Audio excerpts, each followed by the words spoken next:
และนี่คือเคล็ดลับของบุ๋มค่ะบุ๋มให้น้องอันมันทาน DHA มาโดยตลอดค่ะและตัวบุ๋มเองนะคะก็ทานมาตั้งแต่ตอนท้องแล้วนะคะเพราะว่าก็มีผลงานวิจัยรับรองที่น่าเชื่อถือค่ะว่าช่วยบำรุงระบบสมองนะคะประสาทตาและเสริมสร้างภูมิต้านทานค่ะ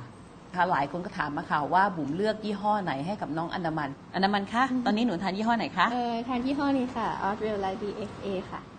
ใช่ค่ะยี่ห้อ Oswell Life ย้ำยี่ห้อ Oswell Life ที่ผลิตและนำเข้าจากออสเตรเลียเท่านั้นนะคะ